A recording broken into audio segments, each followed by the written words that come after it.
Hello, everyone. Welcome to another KAMDI Konversation, Black Music Month special. Yes, I am, of course, so excited to have my friend here. And I don't say that loosely because I love this gentleman to pieces.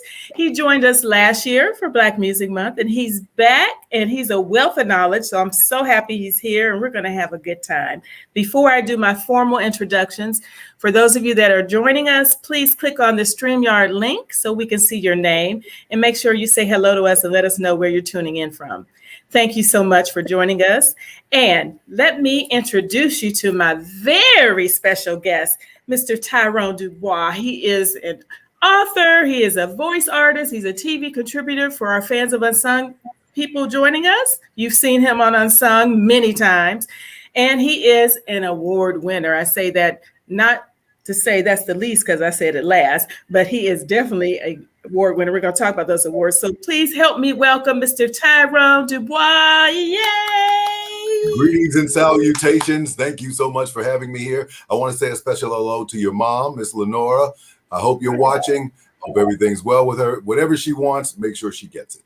Absolutely. I love my mom. I'm so happy she's here. Absolutely. So thank you for that shout out for my mom who is watching, I hope, or just in the other room.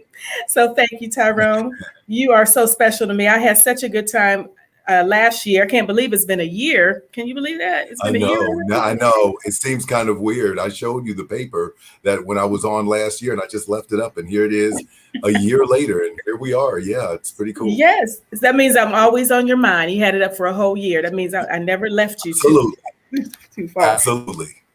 Thanks, everyone, for joining us. Hi, Teresa from Louisiana. And hey, John Cunningham. Thanks for joining us. So let's go ahead and dive in because I am just too excited. And it's Black Music Month, my favorite month, because we have a reason to talk about it. Not that we need a reason, but it gives everybody else a reason to talk about Black music. But, we talk about it all the time. So before we get into that, I want everybody to know about you, Mr. Tyrone. So can you tell us where you're from, how this R&B historian whole thing got started, the interest got started for you in music? Well, I'm originally from Cincinnati, Ohio, home of the last place Cincinnati Bengals and the last place Cincinnati.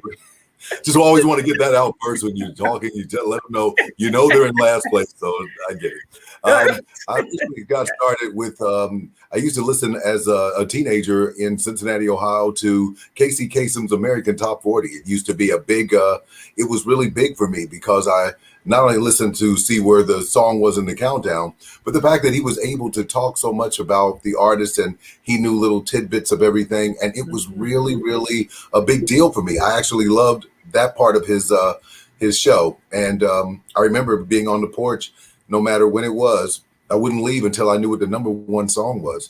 And ironically enough, I mean, when I listen to it on Sirius XM's 70s on 7, it comes on every Saturday. There are times I actually remember word for word from 1975 or something. And when he said those things, that's when you found your calling. Oh, absolutely. And I used to love his show as well. So I definitely remember. But so how did it actually start for you? So you loved him, but how did you walk into this whole limelight and business? I actually started in as public access. I used to do public access television for a while, but I knew that my love was radio. That was always something in which I wanted to do.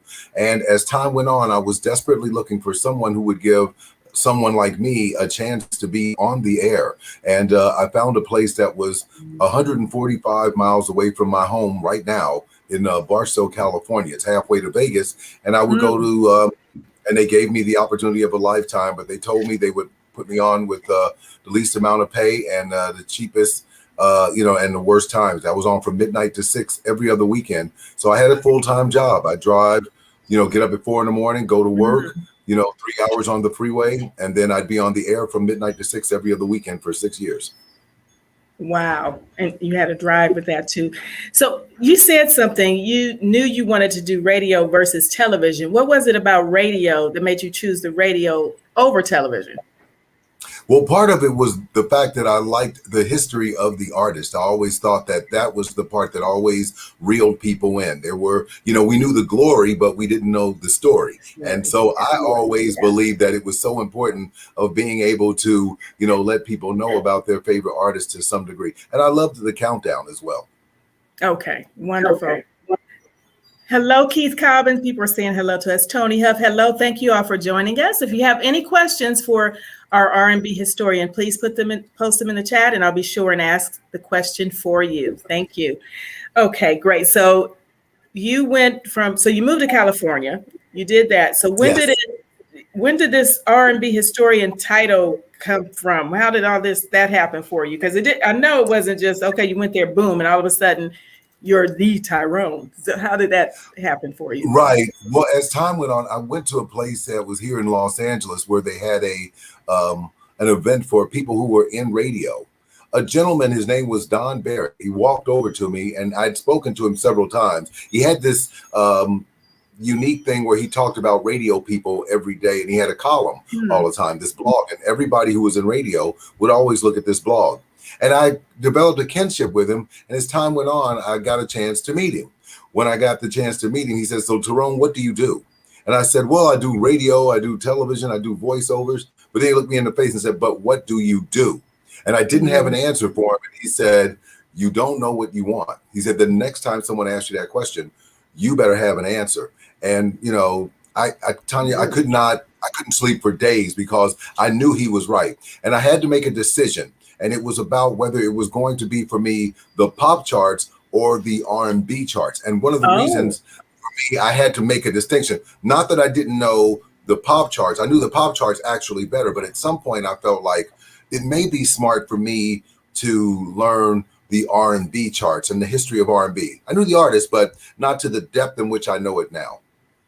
And were you doing this show at the time, like a countdown, or were you just a radio host, not with specifically? While I was in Barstow, California, what I was doing is if you were on your way to Las Vegas or Laughlin, you would have to pass this Barstow station on the way to Vegas. So as I was on the air every night, I kept thinking to myself, I need to be able to create something for me. And so this lady that I had met, I was telling her about, I knew histories of the charts, and she said, "What a nerd." And then she gave me this card and told me to go and why don't you just buy a book or something about the charts and the countdown. And that's how it started. So I started, thinking, okay, I'm going to put a show together and I'm going to base it on R&B history, but I wanted to make it based on the countdown of 6 different decades. And that's how I did it, with a little history about the charts and when the artist released to the charts.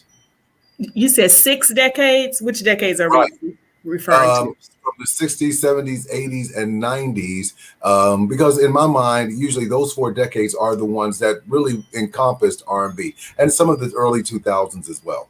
Okay, great.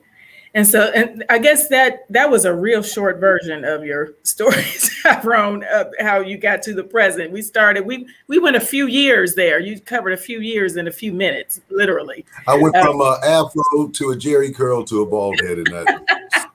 I love it. I love it. You said afro to Jerry. Did you have a Jerry curl for real? My publicist has asked me not to comment. No, I'm just, I said this. That's what I would say on the red carpet, Tanya. So I'm just, no, I did. Yeah, I did. But I want to say I look good. My daughter said I had a bunch of curly fries in my hair. I told her if it wasn't for those fries, you wouldn't be here. That's what I told her. I absolutely love it. So did we have like the bow-legged Lou Jerry curl, or you know what I'm referring to? Mine was really kind of cool because I actually worked at a curl company, and it was required, and I didn't have to pay for the curl and all the stuff. So it was like, I always wanted to make sure it looked really, really good. I wanted to say it looked good. Like natural, that's what everybody used to say. Mine looks natural. That's what everybody used to say. We all use a towel and a plastic bag. There's no such thing. Okay, no such thing. We all use it. Yeah, we all use it.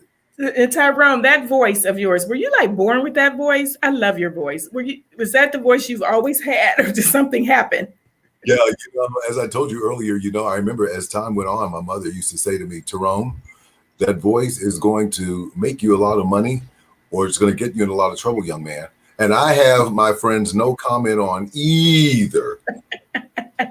Okay. Well, I won't either. Okay. And as I said earlier, it's probably, Mom was probably right. It's probably both. How about that? Yeah. No comment. Okay. It's probably no comment. No comment. It's probably no comment. Okay, no worries. Let's talk about Unsung for a minute. How long have you been, for those of you that don't know, Tyrone is a very frequent contributor to the Unsung television series on TV1. And of course, we are live on the Fans of Unsung page. So we got what we call ourselves affectionately Unsungeteers. So we got a lot of those that are watching or will see this. So tell us about how that came about and how you feel about doing that show, because I love seeing you on there. You're a great contributor. But tell us, share some of that, and then give us a scoop. If you got a scoop, give us some, behind the scenes stories or something good. Well, okay. So what I'll say is that I one of the producers of Unsung, his name was Michael Ajakwe, and he asked me to come and host something for him when he was doing Sly and the Family Stones show, and his premiere. So I said I'll handle the red carpet part for him. Earlier in that year, I had surgery, I had cancer, and I knew that he asked me to do the one for Ray Parker, but my face was really thin, when you've been in the hospital and I look really gaunt. But he asked me to do that one, and I said that I would. And I sat next to this gentleman, and he said, he said his name, and I said hi to him, and we started talking. And I wonder if Sly had any platinum singles. And I said, no, he didn't have any platinum singles, but he had the number 24th and number 25th song, and, in the 70s, and I'm talking. And so, he looked a little puzzled, and then he started talking again, and he asked me something, and I said, listen, sir, the first platinum single in history was Johnny Taylor's Disco Lady in 1975. And then he did like this, started thinking, he says, well, who was I went number 2, Kiss and Say Goodbye to Manhattans? And he said, well, how do you know all that stuff? And then I said, I do this show, it's based on R&B history, my mentor was Casey Kasem, and so I gave him my card. And and then he asked me to come in. I didn't know who he was at that moment. And he told me to come to this place. I go there and I see all this stuff. And he said, I'd like to know if you'd like to come and talk on Unsung. And I thought he just wanted me to do the voiceovers. He went, no, I want you to come in and I want you to contribute. And that's how it started. That is wonderful. You're like a walking, talking R&B history book, Tyrone. I know. Tell me I'm a bowl of nerds. I get it. No, that's not. That's not information. I mean, it would be. Okay. No, I love it. Personally, I love it. Now, it would be a nerd if you were talking about American history for me. I get it. But you're talking about music, so I absolutely love that. I don't think that's nerdy. If you said any other kind of history, maybe, but not this one. So we are not going to. Okay. Yes, you won't have that title. Not here. No, you have another. I won't have that title. Okay. Not that one. Okay. So that's Unsung. So do you have any special stories or just funny stories or memorable experiences that doing the Unsung that you can share, or which one meant the most to you or was most special? Any of that you might want to share. I will tell you that I think that the one that I usually think about the most in the years that I've been doing Unsung, the one that always stuck out to me was the one for Martha Wash. And because she had 3 #1 singles and didn't get credit for any of them. And that stuck out to me because I felt like, if I remember right, I remember saying something like the pay didn't match the pain.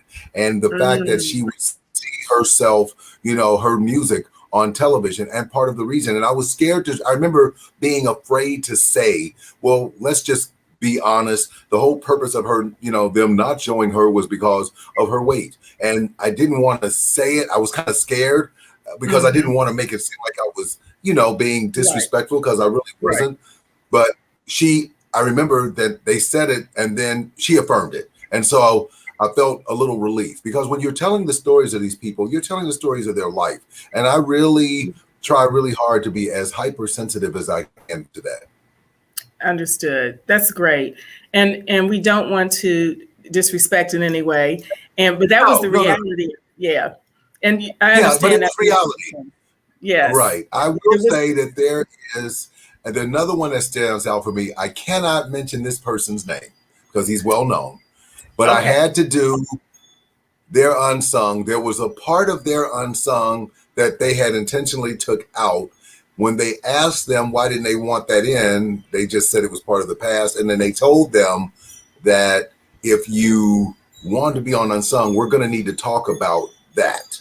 Right. And they said, okay, but I'd rather have Tyrone talk about it. And I remember having a conversation with this group or these people, and they said, do you have to mention it? I went, you can tell me how to spin it, but I can't get away from truth, because ultimately that's what makes Unsung, what it is. It's truth. And just know that, I mean, every single thing in what they speak about is truth. And there are many that have not been on Unsung because they just simply don't want their truth told, even though everybody knows it. Yeah. Right. And they want to hear about it. But that's true, because there's a lot of artists out there and there's a lot of fans of Unsung people on the page that request these artists and they want to see them. But sometimes the case is just that the artist doesn't want to do it. Yeah, I can tell you there are many artists that I know of for a fact that has said, no way, they just won't do it. Yeah, and that's too bad, because the truth of the matter is most of us know their stories. Right. But I think they may feel like they're airing their dirty laundry to some extent, and they don't want to air it, although most of us have heard about it. And I understand that. So I truly understand that. Yeah. Well, I appreciate you sharing that. That's very interesting. I wonder who that group is. But, I did have the opportunity and the privilege to be on one. And that was, of course, Glenn Jones's story, which I enjoyed. And I learned a lot from doing that as well. Yes. And one of my most favorite shows. You do a wonderful job giving us the information. You truly are a wealth of knowledge, Tyrone. I love it. I love that about you. So that's why I cut off my hair. That's why you cut all your hair. Did you say? So I can keep this knowledge in. Okay. Whatever works. So whatever works. If that works, you're fine. Okay. So that was the Unsung part. So we talked about that. Let's move over to Timeless Tracks. Can you tell us about Timeless Tracks? Yes, I created Timeless Tracks because I thought that a show that was missing on radio was about, the top R&B songs over the last 6 decades, according to the national R&B singles charts. And what makes it unique, I wanted to tell you the date that the song entered the chart. And the reason why I do that is because people can remember, if I say, May 4th, 1974, they go back to that time when they heard that song. And I like doing that with a little history about the artist. And so I usually try to get about maybe 5 to 6 different decades in one show. In other words, the song at number 10 could be Keith Sweat at 1985. The song at number 8 could be The Temptations, 1967. I go all the way up the chart that way. And it's very unique. It is. It's a great show, everybody. If you have not seen it, they can go to YouTube, correct, Tyrone? Yes, they can go to YouTube. I have a YouTube channel there, and it is now becoming on a lot of the networks now. They're giving me an opportunity to place it on television networks, which is really cool. So you just did my segue into that, because I saw you had posted that. Can you share, there was one just recent contract for you for a television station that is it this show that you're going to be doing it on? Yes, it is Do You Know, and I have 2 networks right now. One of them is the Win Network. It's a gospel-based network, and it works perfect for, a station of that nature because it's R&B history. And the other one is the Quelly TV, and is based out of Washington, D.C. as well. And it's an opportunity of a lifetime for me. I'm living my dream, and it's kind of unique. And I'm really just grateful. I am grateful more than you can ever imagined for these opportunities that I get. Now, there's not only with them, but of course with Cheryl Underwood's radio show as well. Yes, which you keep doing that, Tyrone. That was my next thing. Okay, stop it. Sorry. We didn't get to that yet. But Quelly TV, just for clarification, is Timeless Tracks and Do You Know, is that the same show? No, they're different. Timeless Okay. Tracks is a radio program that's and it's an hour-long show that's in different nations, different networks across the country. The segue, Do You Know, is an insert, like a PSA almost, of 1 minute of television of trivia based on the history of R&B artists over the last 6 decades as well. Okay, great. So I wanted to clarify that. So it is two different things. And you're on, is it over 40 stations for radio for Timeless Tracks? Yeah, it's getting a little bigger now as time's gone on, and particularly with the other things in which I'm doing. The show is getting a lot bigger in different places, and I am, so forever grateful that people are watching and listening and doing things of that nature, and it's great. And international as well. Let's not forget that. Yes, I'm in Sweden right now. Sweden, Italy, Mexico, all these places that I'll never visit. I was just going to say, did you get to go? Not yet, but not yet. It's coming. Not yet. It's coming. It's coming. It's coming. It's coming. Getting bigger and bigger. So let's go ahead. You already mentioned her, Cheryl Underwood. Tell us how that happened, because for those that don't know, you have a part on her show as well. So can you share a little bit about that? Yeah, Cheryl Underwood show. I went to I know she had just started in television or started in radio with her show. And I had met her years ago when I was with my brother, AJ Jamal, on a cruise, and I had spoken to her. I didn't know she was doing radio then at that point. But Ernest and I were at a function, and I said, oh my God, there's Cheryl Underwood. I said, I think I can do something on her show. And I said, I'm a little nervous though, because I don't know exactly how she'll react. And I'll never forget, Ernest said, your gift will make room for you. And he pushed me and told me to get over there, and he pushed me. And I said, hi, Cheryl. I started stammering a little bit, and I said, Tyrone Dubose, I do that. She said, oh, I know who you are. And I said, well, I do this radio show, and of course I'm on Unsung. I'd love to have the opportunity to work for you. And she said, you have a card? I gave her the card. She says, I'll call you. And I didn't think Tanya would even hear from her. But a week later, she called me, and she allows me to do a segment called A 60-Second Moment in Music History, where I'm able to talk about anything I want. And it's about the charts, about artists. And now she is the #1 urban, show in America right now, with over 600, affiliates. And it is, I'm just living. Oh my God, I'm just living my dream. I am so living your life like it's golden. Living it like it's golden. I am. And I am so forever grateful, not just to Cheryl Underwood and all these other people, but the fans, people who recognize me and are so kind. And it means more than you can ever imagine. It means a lot. And, humility is a big deal for me. And this stuff could all be gone in a day. So I just pretend like every day is my best day. And I love that about you. That's wonderful. You're kind of famous now. Did you know that? Did you realize that? Yeah, it's kind of weird. There are days where I feel like, I'm finally it's working for me, but it all began in the room right here when I said one day I was going to do it. And then there were days I wake up and go, like, what the heck did I do? How did all this happen? But I've constantly continued to remain humble and kind and, be giving and loving and of my time and energy and to help other people. And that just means a lot to me. And that's so true. You truly are. I remember when I first met you, you always have an open heart, willing to give. And I love that about you. And I know you're not going to change. I love that. No. Let me just ask you this, because we're talking about this. What advice would you give to someone? I always ask artists this, for upcoming artists or people that want to be artists, or in this case, going to radio or just anything, because you always have great quotes and great suggestions. And can you share, just give them a word of wisdom? Yeah, there are always two things I tell people. The first thing is that there's 1,440 minutes in a day. And so when someone asks you how much time are you spending each day on your dream, if you don't have that, then that's basically what I always tell people. How much time, how many minutes of this important day are you spending on your dream? When I come into my office here, I usually set the timer for an hour, and I'm in here for an hour. And I write down everything that I have to do, and it's perpetual. When you're doing all the things in which I do, it requires a lot. And the second thing I tell people, and this for me is the absolute most important thing, if you're not ready for people to talk about you, you're not ready for success. For the rest of your life, you've got to know that people are going to have something to talk about with you. You're going to have to be okay with that. And that means that chances are that, it's going to be friends, it's going to be family, it's going to be people that you're going to be shocked about. But you're going to have to be okay with people talking about you in order to get to the next level of your life. I like that.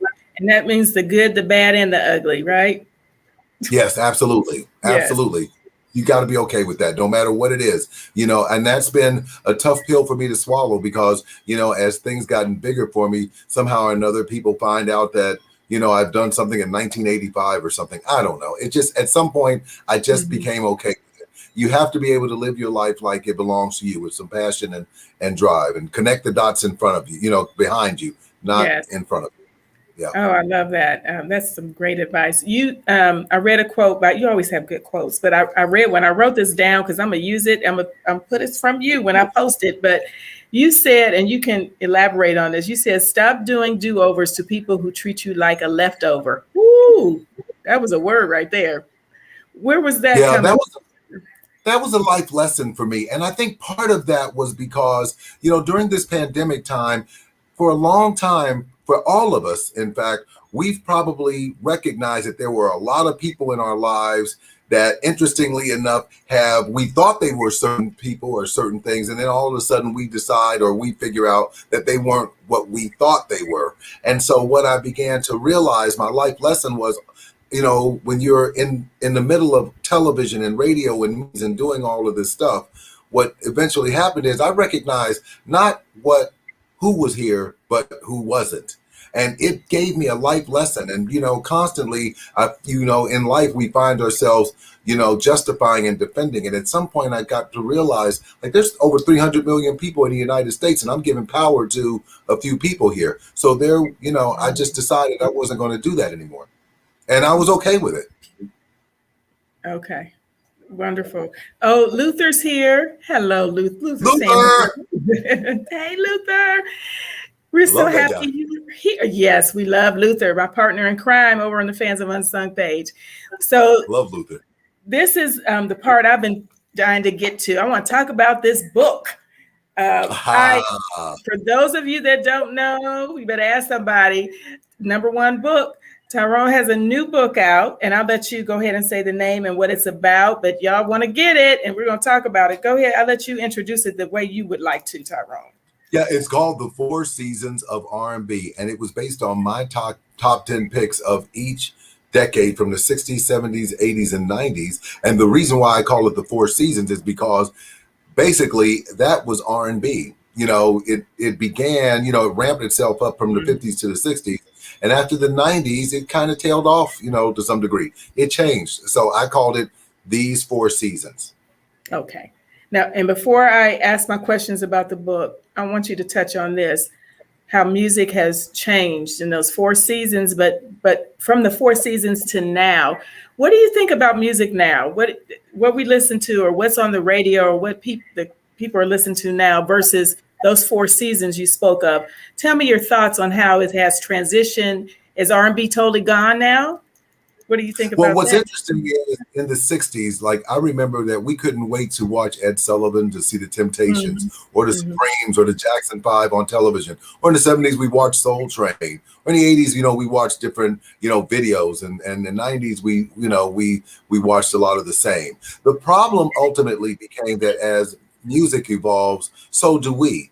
And, when you first got a record in the 60s and 70s, it meant it was like 2 or 3 minutes, and then long play came into effect, and then rap came, and then hip hop came, and then, the different genres of music change. But what happens is, as the genres change, so do the people who roll with it. And then, although we talk about radio a lot, the truth of the matter is a lot of us, particularly in our age bracket, don't really listen to the radio anymore. We have our own personal thing where we just listen to what we like. And now, on the radio, back in the day, there wasn't any such thing as iPods and iPads and all this kind of stuff. You had to listen to the radio and all its commercials and everything, No so yes. Yeah. So in the book, in each decade, I wrote down exactly how we were, reading and listening to music. Yes, you did. You got some great input. Thank you for that. Luther saying, should we guard our ears? I think he meant for the music now. I think that's what he's referring to. And you are Uh, dropping those nuggets, Luther is saying. yeah. The music now, Luther. I mean, not that I have to tell him; he's a wonder in himself, so he knows. But music now isn't clearly what we thought, and it's the reason why old school music concerts are still some of the biggest draws that there Right. is. People Yes, long very much for the old days and groups and things of that nature. that is so true. And I have to wonder, I don't believe the music that is out there now will have the longevity that the music from those decades had. They're still playing that music. We're still going to see those artists. I don't I don't think that's going to happen. They don't even have longevity now. I don't, they're gone. So Yeah. I mean, I was going to say, Tanya, part of the problem is that there's so many people who, try to, they make the fatal mistakes sometime of trying to be relevant instead of just trying to reinvent. There's a difference, when you're trying to stay relevant, you'll place anything, you'll try to do a lot. But if you're trying to, be reinventive, you somehow or another find a way. And part of those people who did that, believe it or not, was your Madonnas, was Aretha Franklin, was Babyface. There's a lot of people who reinvented themselves in a lot of different decades, which is very important. Yes, that's true. That's a good point. So what I love, one of the things I love about your book is that at each beginning of each decade that you went through, you talk about the top TV programs, the top stories that were going on at that time, and the top recording player used, which is very interesting. All of those were interesting to me because it actually took me back down memory lane for some of those things, which was pretty cool. So guys, I'm telling you, get the book. I don't want to go through all of those, but I just wanted to mention that before we got into some of my other questions.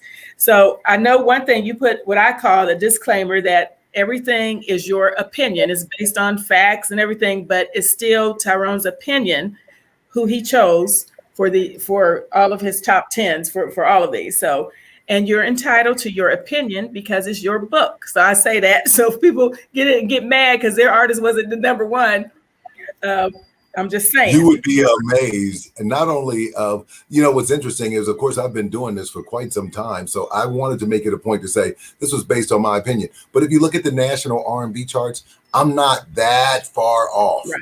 I'm not. But I will tell you that a few artists who saw the book did call me. Whoa. One big artist called me. He called.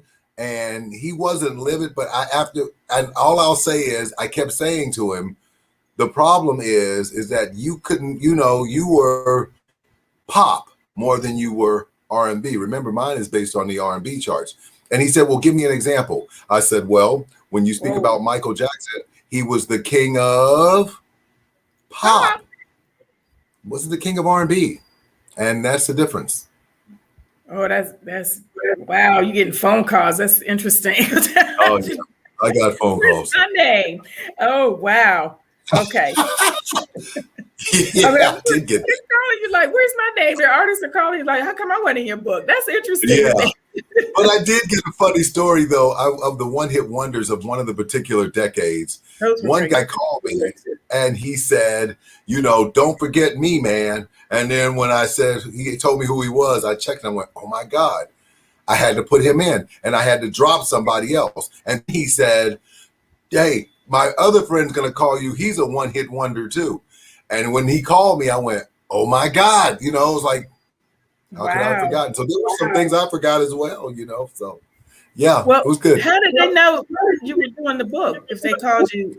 The book wasn't done. Well, so they probably saw me, they had probably heard about the book when when I'm on the red carpet or if I'm on different interviews and stuff like that. Yeah, people, they were beginning to find out. But I'm glad they did in that case because both of them were absolutely correct. They were both right. Wow. Okay, well, let's dive in a little bit. And we could probably talk all night I could talk all night about this book, but we won't. I won't keep you all night. But one thing I noticed as I was going through, your number one for the 60s and the 70s was the same person. Yes, and let there be no doubt. So if I can just briefly explain, part of the R&B system is a point system, and it's based upon how many weeks they've been on the chart and their position on the chart. For example, if you made it to number 1 in the 60s or in any chart history, you scored 10, 100 points or 10 points that day. If you was at number 2, it was 100 points, and then number 2, 90, number 3, 70, and so on. That's how it worked. So your longevity on the chart was based on a point system. But the number 1 artist in the 60s and the 70s wasn't by even a snail's whisker. It was a long shot by both. Wow. It was there was no denying it. And no matter how you tried to, you could be able to fudge around with the other ones, maybe under the bottom, but at the 60s and 70s, there was just no denying it. And many people were shocked, including someone who called me, but he was shocked. But yeah, he was number 1 by a long shot. You just couldn't deny it. And even if you look at the stats, there was no way to go around it. Powerful. So do we not want to tell everyone? Should we make them get the book to find out who that is? I'm going to let you make that call, Tyrone. I'll let them get the book. And then what? If they get the book, I'll let them get the book on that part. But I'll talk about everyone else besides the number 1s. How about that? Well, shucks. You want to talk about you just messed all my questions up. I'll tell you what I'll do. What I'll do is talk about the ones at number 3s and number 2s. Okay. So I might have to let you guide that because I wrote down the number 1s because I would, it's interesting as I was promoting this, I didn't tell everybody who the number 1 was for the 80s. I put. We can talk about the 80s. We can talk about the 80s. Which was my decade. Okay, because absolutely. I didn't put it down. I had them guess. Who do you think it was? And I said, we'll find out tonight. But if you don't want to tell, that's fine. I'll tell it. No. I'll tell that one. That one I'll tell because that one actually was probably one of the most controversial ones I did in that decade. Well, before you tell one, let's talk about some of the other ones. So we'll jump to the 80s since that's where Okay. we started. But we're not going to tell number 1 for 60s and 70s. You all got to get the book because you'll find it quite interesting. I had to go back and make sure I was reading the right chapter, and make sure I saw that correctly. I said, he did the same person for number 1. I said, oh, that's interesting. So for number, I have down the top 5 for the 80s. Okay. And because I'm the 80s girl, that was my decade. So, when we say the soundtrack of your life, I think when you're growing up, whatever that decade or whatever those years are. So for me, it was definitely the 80s, although I know some of the other ones. So I couldn't wait to get to that chapter. I went there almost first because I wanted to see who you put and made sure my artists that I thought were in there. And you covered I would say you covered them, almost all of them. And now I was just going to say quickly, one of the things I will tell you, the artist who wasn't in there, that I can tell them. Patti LaBelle was not there. Oh, please share. She was not in the top 10. Anita Baker. Whitney Houston. Not in the 80s. Not in the 80s. Not in the 80s, right. Did y'all hear that? And in fact, I know you get into the top 5, but these two aren't in the top 5. The Queen of Soul, the number 1 artist of the 80s, I should say, was the number 1 artist by the 80s, but not by much. Just a snail's whisker. And if you see who's next, you'll understand why. Yes, I thought your number 2 was going to be number 1. So, yes. That person literally almost beat her out. Just missed. She just missed. Then maybe, are you talking about the 90s or the 80s? The 80s. Okay, so let's go through them because you're saying she, and I maybe I wrote something down wrong. But number 5 is my favorite of all time is Luther. Absolutely. Luther Vandross. Yeah. So, I mean, Luther Vandross had a string of top 10 singles that he just kept it going. And kept it going. And in fact, if you remember in the 80s when you were growing up, everybody used to always say, which one is the biggest, Luther or Freddie? That's what they used to say, no matter where you were at. And the correct answer is both. They are both just as big. if you talk about Freddie Jackson, he had more #1 singles than Luther Vandross in the 80s. He did. But which one was biggest between the two? It was Luther Vandross. And the reason why was because of his crossover to the pop charts. He crossed over 7 times. Freddie only made it once. Oh, what song was that? The Freddie crossover on? You Are My Lady went to number 11. Yeah, but he never crossed over again. But again, this is an R&B book, but Luther was bigger because of his longevity in the top 10. Right, and Luther, we know he crossed over a lot later too. In the beginning, he was huge in the 90s. He was huge. Yes, yes, and I'm just a Luther fanatic. Anyway, I won't dwell on it because I could just keep talking about that. Number 4. And I was blessed enough to have him as my guest, or one of the members, I guess I should say, was Kool and the Gang. Kool and the Gang. And let me just tell you, they were not only, they almost had 12 consecutive top 10. If you start with Ladies Night, and if they kept going, Fresh, Emergency, I mean, it just never stopped. They just kept going. This was a group, by the way. This is what I mean by relevance and reinvention. Yes. They totally reinvented themselves. They totally did it. They sure did. And that was one of the things they did. Yeah. And they did it big. In fact, was the only group, I think, almost in the top 10. Yes. I believe so. Yeah. And I have to just say, if you all ever have the opportunity to see Kool and the Gang live in concert, even today, I just saw them a couple years ago. Oh my gosh. And that was my first time seeing them. I had never seen them before. But you have to look for them because they're not going to necessarily be at your average R&B concert or promoter venue or place. You have to look for them because they're so crossover. They've got a huge following from other folks, and that's who. Absolutely. And absolutely. They go. I hardly ever hear about Kool and the Gang coming to places that I normally look to go. I had to look for them. I know someone in the group, so they told me. Otherwise, I probably would have missed that one because the radio stations that may advertise them, you're not listening to them.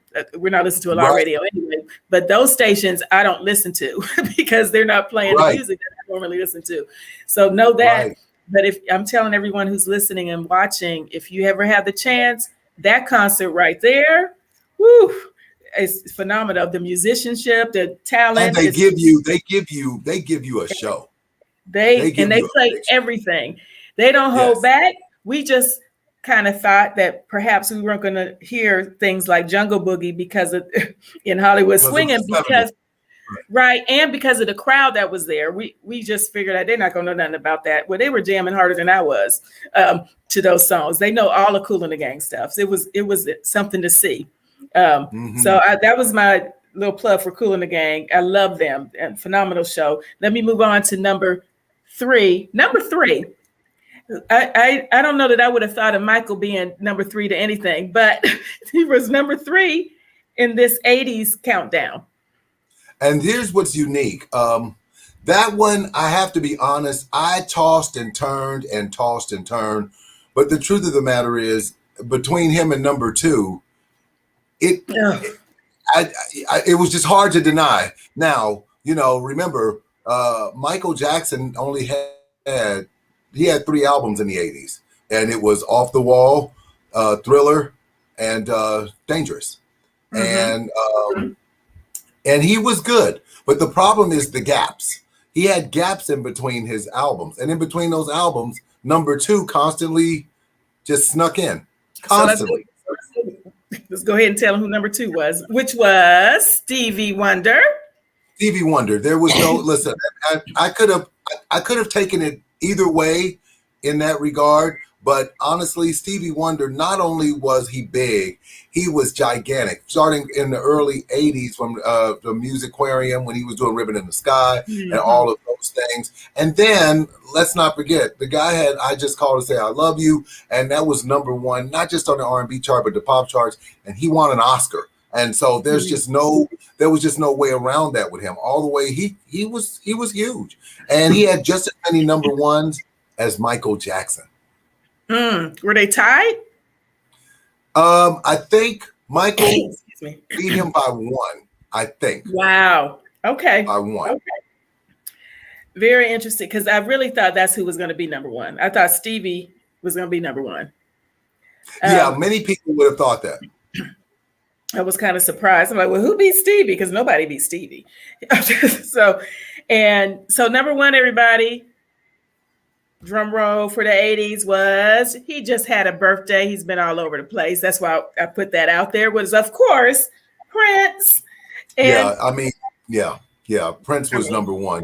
I mean, there was, you couldn't, I mean, and not just by a little, by a lot. And because, I mean, if you start with Purple Rain, I mean, when Doves Cry was the number one song of the year on the pop charts. And then, I mean, he just went, crazy on the R&B charts. And it just, and the key for that was staying power. I mean, he didn't just stay on the charts. He lingered on the charts with hit after hit after hit. With Michael Jackson, for example, he'd get number one and then he'd stay for a little while and then he went down. Stevie Wonder, go up there, stay for a little longer, go down. Prince, his average was 15 to 20 weeks on the chart. Wow. Every top 10. Wow. So that's a lot. That is a lot. I absolutely love that. You're a wealth of knowledge. I'm loving this. I see Luther put down Whitney Houston, but he already mentioned Whitney. She's not on the top 5 for this list. Was she in the 80s top 10 at all? And just so you know, she was not. And just so you know, you need to, so when people think about that, not only was she not in my top 10, she wasn't even in the national top 10. She was nowhere close. No, she wasn't even close to that. No, not in the 80s. She was not. That's very interesting. And let me I don't have them written down, but I know you can tell us. The honorable mention, was Earth, Wind, and Fire in that? I think they were, right? They were in that in the 70s. But remember, they got a late start. Yeah, but they got a late start in the 70s. And part of it was because, I mean, they were leading up to it, Head to the Sky, some of these, but then, Shining Star, some of these other ones, and, September and all these, that's when they started rolling them in. The problem was that they came in on the tail end of the 70s, not the early part. Okay. So, but they carried over some of their hits were in the 80s though, right? Yes, they did. They only had 2 or 3 hits in the 80s. Remember, After the Love Was Gone was in 79, and then, with the Emotions and Boogie Wonderland, it was actually the Emotions song, but Earth, Wind, and Fire said the Emotions, they said Earth, Wind, and Fire, and Boogie Wonderland accompanied them, which was not exactly 100% true. Yeah. What'd you say, Tyrone? It was not that? It wasn't 100% true. In other words, Earth, Wind, and Fire signed them to their label, right? And then it was their song, but they took it over and said it was them. Interesting. Okay. But I had to, obviously that's one of my favorite groups, so I had to make sure I mentioned that. But I guess Earth, Wind, and Fire, Stevie Wonder, to me they're so big because I know they crossed over and everybody loves both of them. Everybody, all nationality, all races. So to me, in my head, they're always the biggest one, and Michael, of course. When I think of crossover artists. R&B art, by the way, particularly in the 70s, they were becoming more prevalent. But in the 80s, a lot of it, and definitely the 90s, R&B artists took over the pop charts. And so the people need to understand what that means. If you're on the R&B charts, that means generally Black people buy you.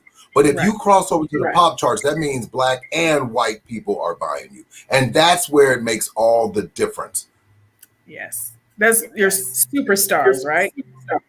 Right. I mean, for example, somebody called me and said, why isn't Frankie Beverly and Maze, in there? I went, they're a regional group. They're a great group, but they're only regional. They never made it very high.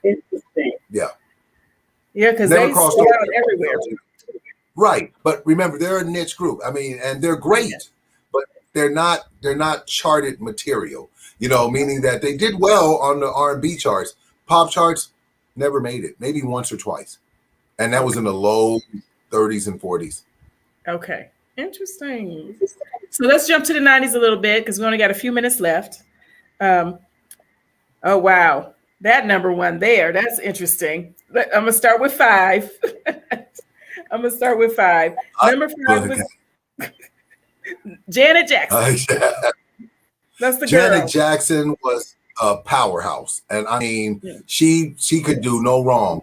Again, not just on the R&B charts, pop chart as well. She was huge. And in the 90s, I had so many different people to choose from. But honestly, they closely align with the national charts. They practically almost do. They do. So yeah, she was number 5. And she was really, really, really deserving of that honor. I mean, if you think about it, in 3 different decades, in the in the 60s, the Jackson 5, in the 70s, the Jackson 5, in the 80s, Michael Jackson, in the 90s, Janet Jackson. That family served us for all 4 of those decades. I love that. I love that what you said. They served us. They truly have served us. Yeah, they did. Music that has touched our hearts for decades, literally. They did. I think they are our number 1 family. I have to. They are. Yeah, no, they are. Yeah, absolutely. And we love you all. If anybody, the Jacksons ever watches, we all love you, all the Jacksons. I'm not going to say who my favorite was growing up, but anyway, number 4. Number 4. We won't get into that. That's another conversation. Yeah, that's another. Call me. I'll call you. We'll talk about that. Whitney Houston. There's my girl. Luther mentioned Whitney earlier, but okay, Whitney, Luther, I took care of you. I got you, Luther. Whitney rocked in the 90s. Yes. She was much bigger in the 90s than she was in the 80s. The 90s, she was just a takeover. And I mean, she could do no wrong. Starting with I Will Always Love You, which, was one of the biggest songs, not only on the R&B charts, but the pop chart as well. I mean, she just hit after hit after hit. Yes. And she was there, and she needed to be there. Yes, Luther saying Janet served as our political mantra. Yes. Okay, now this next one. Now, I'm actually was surprised that she fell where she did when we got Janet and Whitney right there. And that was Mary J. Blige, number 3. Blige, yeah. She was one of the top 100 groups, artists in history, because she literally wore out the R&B charts. Every song was basically a top 10 single, and her longevity on the charts was an average of 15 to 20 weeks. Wow, go Mary J. Blige. I'm surprised that she is above Whitney. I am. I really am. Yeah, you know what? She was above Whitney, I believe, in the national charts as well. Now that's really interesting. Yeah. Yeah, she was. And I know many people would have been surprised about that, but both were big. Yes. Both were big. Yes. But you have to understand, the other part of this is regions. Different regions of the country were hearing different things. You heard Whitney probably more here on the West Coast than you did on the East. Difference. There's a difference, when you hear things. True. That's a good point. Because that's a very good point, Tyrone. Because I know growing up, I would go to New York, and there's songs playing there I never heard and never made it to. I'm from Ohio as well. Never heard those songs in Ohio. In New York, got a whole different thing going on. And like you said, they never made it, but they were huge there. Right. And I'm sure the West Coast probably has something totally different going on over there, because that's across the country. So that's interesting. And how they charted based on that too. I would listen to Casey Kasem in Cincinnati, and I remember a lot of times he would play a number 1 song in America, and I go, but that song stopped playing weeks ago here. It's amazing, but it's all charted history. It's all different. That's very interesting. Well, let's get to number 2, because we definitely got to get to number 1 in this category and in the 90s. So number 2, everybody, is Mariah Carey. Mariah Carey was number 2, and honestly, I'll be honest with you, it was a choice between her and the number 1 song and the number 1 artist, to be perfectly honest. And all of it really depended, and honestly, on some charts, she was actually number 1. But remember, Mariah was a pop artist. You have to think it through this way. On some of the stations, you heard more of Mariah than you did the number 1 song, because the number 1 artist, I should say, was an R&B artist. She crossed over a lot. Oh, absolutely. And okay, so number 1, which I think I was kind of surprised, but for my own personal reasons. Because anyway, No, we number all, one is yeah, yeah. R. Kelly. I get it. R. Kelly was number one, but so you know, on the national charts, they were both 1 and 2. They were running neck and neck. Either way, let me give you an example. One of R. Kelly's songs stayed on the charts for 43 weeks. What song was that? Almost a year. Wow. One of his songs, I didn't say which one. I just didn't want to say, but one of his songs stayed on the charts for 43 weeks. Okay. It was just one song. Not to mention Bump and Grind was, stayed on the, the charts on, the number one in the R&B, but on the pop charts for almost 10 weeks on the pop charts. And I'm sorry, I forgot I wasn't supposed to say number one. No, that's okay. No. Okay. Okay. That was in the 60s and 70s. Oh, okay. So if you all want to know what song that was, you got to get the book or look it up, whatever you do. But just get the book and support Tyrone. Okay. Get the book. Yes. So that was Luther has a comment. First he said Beyonce. Beyonce, not the 90s, right? That came later. Yeah. Nope, we're stopping at the 90s. Yeah. Luther says what's interesting about Whitney is she never wanted to sing pop. She was groomed for legacy music. Absolutely right, Luther. Yeah. You're absolutely right. You're 100% right, Luther. And they groomed her for that. They groomed her for the pop. And to be perfectly honest, though, had she not done the pop, she wouldn't be as big as she is today. Yes, I know that's true. Wouldn't have been as big. Yeah, they definitely groomed her for that. But she had a voice; she could sing anything. So Clive Davis knew what he was doing with that gamble. He did. Yes, even though she may not have been happy about it. So okay, Tony Huff, he has Marvin Gaye with a question mark down. Like, what happened to Marvin? But we kind of skipped over that. We skipped over a decade, so you just need to know Marvin was bigger in the 60s than he was in any other decade. Yes, and his name is listed in there.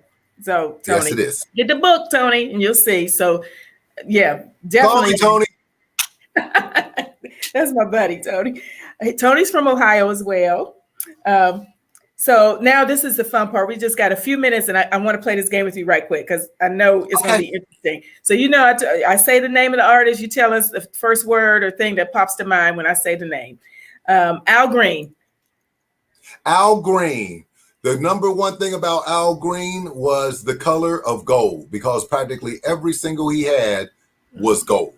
Every one of them. And his song Love and Happiness, which by the way was the biggest song that many people think he ever had, only went on the charts for 3 weeks. Oh wow. Okay. Okay. Lionel Richie, his artistry in the 80s, he was huge in the 80s, and every top 10 song he had, every song he did release as a solo artist was in the top 10.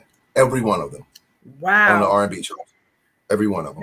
And he was he in the top 10 or was he honorable mention for 80s? I know he was in there. Wasn't he? He's in the honorable mention. Okay. I think he's in the honorable mention. Yeah, he is. Okay. It's okay. Get the book, y'all. Stephanie Mills. Stephanie Mills. Here's what people don't know. The biggest female artist of the 80s by a snail's whisker was Aretha Franklin. But honestly, had Stephanie Mills been on the chart for a couple of more weeks, she'd have been the biggest female artist of the 80s. Wow. She was bigger than all. Wow, that's a good little tidbit. Wow. Okay. And Stephanie's still doing her thing. I think she just released a new single or is about to release it. I'm not sure what the date is, but yes, she's about to release it. So that's interesting. Thank you, Tyrone. Okay. Who else?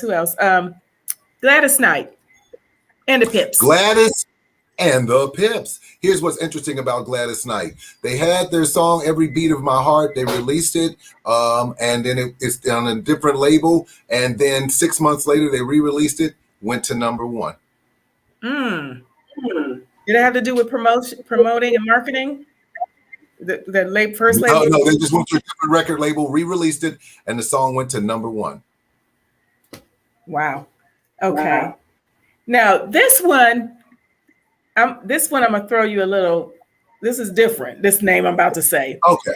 Because I didn't say they were gonna all be R&B artists.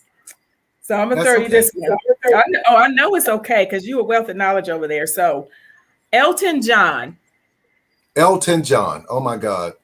Let me tell you, Elton John, by far, one of the biggest artists, not just in the 70s, in history.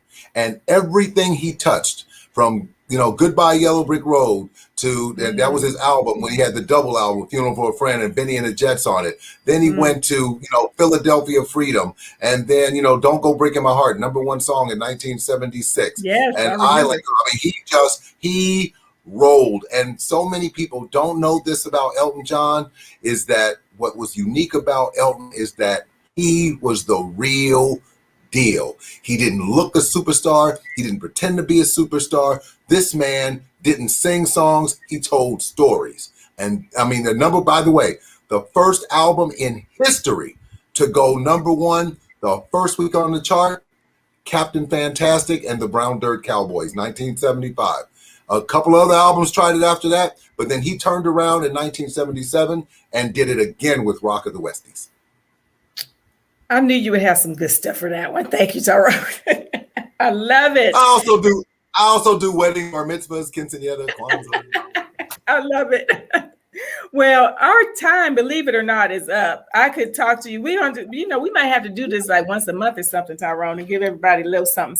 We have to talk about that because you are just a wealth of knowledge, and I think it would be beneficial because, especially for the fans of Unsung, they love the music, you have the information, and you have a lot of little facts people don't know about. So I thank you. And I just want to quickly say to your audience, to each and every one of you who text or go on my Facebook page and all of that, I just want to thank every one of you for your kind words in your circle over there. They're always nice. They are so kind, so gracious and grateful. I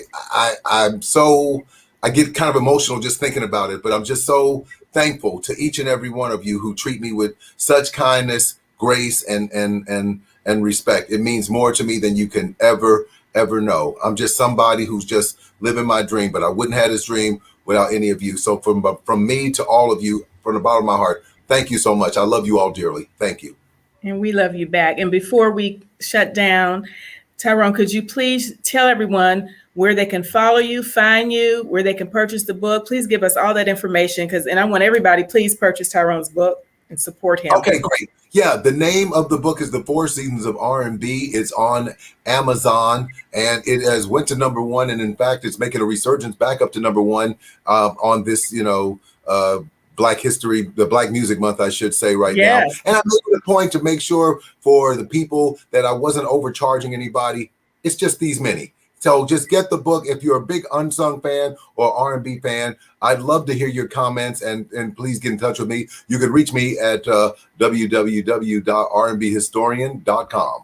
And you can see me on Facebook or Twitter. Follow me on Twitter and Instagram. And I can't thank you all enough for your kindness and love. It means more to me than you can ever know. I appreciate all of you.